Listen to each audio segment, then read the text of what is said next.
So இதுதாங்க lead கோடோட interface. இங்கே வந்து லீடுங்கிற ஏஐ அசிஸ்டண்ட்டுமே வச்சிருக்காங்க. சப்போஸ் உங்களுக்கு கோட் எதுவும் தெரில, ஏதாச்சும் டவுட் இருக்குன்னா இந்த சப்போர்ட் யூஸ் பண்ணி நீங்கள் தெரிஞ்சுக்கலாம். பட் மோஸ்ட்லி இந்த ஏஜென்ட்டை யூஸ் பண்ணாதீங்க. ஏன்னு பார்த்தீங்கன்னா, இதுவே நம்ம ப்ராக்டிஸ்க்காக தான் பண்ணுறோம். ஸோ அப்படி இருக்கப்போ நம்ம போயிட்டு அதுகிட்ட ஹெல்ப் கேட்டு நம்ம பண்ணால் அது கண்டிப்பாக டெஃபினட்டாக சொல்லி தர தான் போகுது. ஸோ இருந்தாலும் உங்கள் திங்கிங் எபிலிட்டி இன்க்ரீஸ் ஆகணும்னா நீங்களும் மேக்ஸிமம் ட்ரை பண்ணுங்கள். அப்படி கிடைக்கலைங்கிற பட்சத்தில் நீங்கள் இந்த அசிஸ்டண்ட்டை யூஸ் பண்ணிக்கோங்க. ஸோ இதோட யூசர் இன்டர்ஃபேஸ் இப்படி தாங்க இருக்கும். ஸோ லெஃப்ட் சைட் பார்த்தீங்கன்னா இந்த கொஸ்டினோட டீடைல்ஸ், இதோட இன்புட்ஸ், இதை எப்படி அவுட்புட் வரணுங்கிற கம்ப்ளீட் டீடைல்ஸ் கொடுத்துருப்பாங்க. அண்ட் ரைட் சைட் பார்த்தீங்கன்னா உங்களோட கோட் எழுதுகிற கன்சோல் இருக்குங்க. ஸோ இந்த இடத்துல நீங்கள் கோட் எழுதிக்கலாம். ஸோ ஒன்ஸ் நீங்கள் கோட் முடிச்சதுக்கப்புறம் சப்மிட்டுங்கிற ஆப்ஷன் இருக்கும். இந்த சப்மிட் ஆப்ஷனை கொடுத்ததுக்கப்புறம் சப்போஸ் உங்கள் கோட் வேலிடேட் ஆச்சுன்னா சப்மிட் ஆயிரும். அப்படி இல்லைன்னா ராங் அவுட்புட்டுங்கிற மாதிரி வருங்க. இங்கே திருப்பி நீங்கள் ரிசால்வ் பண்ணுற மாதிரி இருக்கும். ஸோ இதுதான் இதோட பேசிக் இன்டர்ஃபேஸ். இப்போ நம்ம ஃபர்ஸ்ட் ப்ரோக்ராம் போயிடலாம். ஸோ ஃபர்ஸ்ட் ப்ரோக்ராம் பார்த்தீங்கன்னா recyclable and low fat products. So இதுதான் ஃபர்ஸ்ட் கொஸ்டின். இதோட டிஸ்கிரிப்ஷனை பாருங்க. இதோட கொஸ்டினை பார்த்தீங்கன்னா write a solution to find the IDs of products that are both low fat and recyclable. So இதில் என்ன சொல்லியிருக்காங்க பார்த்தீங்கன்னா ரீசைக்கிளபிளாகவும் இருக்கணும், லோ ஃபேட்டாகவும் இருக்கணும். அதோட ப்ராடக்ட் ஐடிஸை மட்டும் கேட்டிருக்காங்க. ஸோ இப்போ இந்த ப்ராடக்ட் டேபிள் பார்த்தீங்கன்னா இதுதான் டேபிள். இதில் ப்ராடக்ட் ஐடி கொடுத்துருக்காங்க, லோ ஃபேட்ஸ் கொடுத்துருக்காங்க, ரீசைக்கிளபிள் கொடுத்துருக்காங்க. ஸோ இப்போ பார்த்தீங்கன்னா ஃபார் எக்ஸாம்பிள் ப்ராடக்ட் ஐடி 0 எடுத்தீங்கன்னா இது லோ ஃபேட்டாக இருக்கா? எஸ்.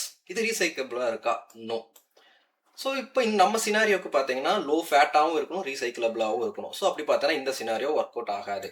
செகண்ட் பாருங்க, ப்ராடக்ட் ஐடி 1ல low fat yes, recyclable yes. So அப்போ பார்த்தீங்கன்னா இது லோ ஃபேட்டாகவும் இருக்குது, ரீசைக்கிளபிளாக இருக்குது. ஸோ அப்போ இது சக்சீடட் தான் ஆகும். ஸோ இந்த மாதிரி நம்ம குவரி எழுதி இது எதெல்லாம் ரெண்டு கண்டிஷன் சாட்டிஸ்ஃபை பண்ணுதோ அதை கொடுக்கணுங்க. ஸோ லெஃப்ட் சைட் பார்த்தீங்கன்னா டேபிள் நேம் கொடுத்துருவாங்க ப்ராடக்ட்ஸ்னு சொல்லிட்டு. ஸோ இந்த ப்ராடக்ட்ஸ் டேபிளில் which are all the product IDs have low fat and recyclable we have to retrieve the records. So இப்போ இதுக்கு குவரி எழுதணும்னு பார்த்தீங்கன்னா இதில் அவுட்புட் பாருங்க, ஜஸ்ட் ப்ராடக்ட் ஐடி மட்டும்தான் கேட்டிருக்காங்க. ஸோ எப்பயும் போல செலக்ட், நம்ம ப்ராடக்ட் ஐடி மட்டும்தான் வேணும்.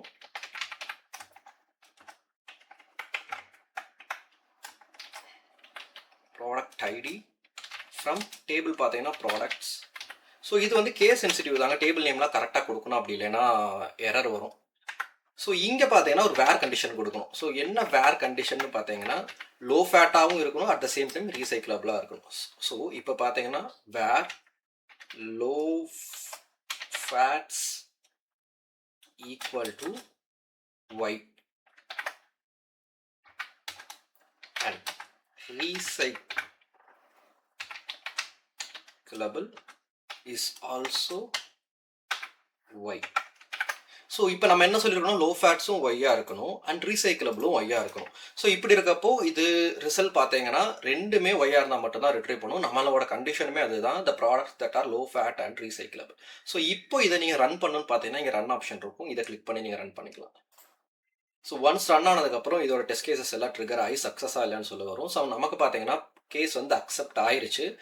அண்ட் நீங்கள் இதை அக்செப்டன்ஸோட விடக்கூடாதுங்க, நெக்ஸ்ட் சப்மிட் பண்ணணும். ஏன்னு பார்த்தீங்கன்னா இதில் பேக்ரவுண்ட் சினாரியோஸ் நிறையா இருக்கும். அந்த எல்லா சினாரியோஸ்லையுமே உங்கள் குவரி ரன் ஆகி எல்லாத்துலேயுமே சாட்டிஸ்ஃபைட் ஆனால் மட்டும்தான் உங்களோட சப்மிட் ஆகும். இப்போ நான் சப்மிட் கொடுக்குறேன். ஓகே, ஸோ சப்மிட் ஆயிருச்சு. இதில் வந்து பார்த்தீங்கன்னா ஸ்டடி பிளான் கிரியேட் பண்ணுறதான்னு கேட்குது. ஸோ ஸ்டடி பிளான் கிரியேட் பண்ணி வச்சுக்கோங்க. ஸ்டார்ட் பண்ணிங்கன்னா டெய்லியுமே நீங்கள் இதை ப்ரிப்பேர் பண்ணுற மாதிரி இருக்கும். ஸோ டெய்லியுமே ஒன்ஸ் ஒரு ப்ராப்ளம் 2 ப்ராப்ளம் சொல்லி சால்வ் பண்ணிட்டே வரலாம். ஸோ அதான் ஜஸ்ட் ஸ்டடி பிளான். ஸோ இப்போ ஃபர்ஸ்ட் கொஸ்டின் சால்வ் பண்ணிட்டோங்க. ரொம்பவே ஈஸியான கொஸ்டின் தான் இது. ஸோ இந்த மாதிரி நெக்ஸ்ட் கொஸ்டின்ஸ் கொஞ்சம் காம்ப்ளிகேட்டடாக இருக்கும், மாடரேட்டடாக இருக்கும். ஸோ ஸ்டே டியூன்டாக இருங்க.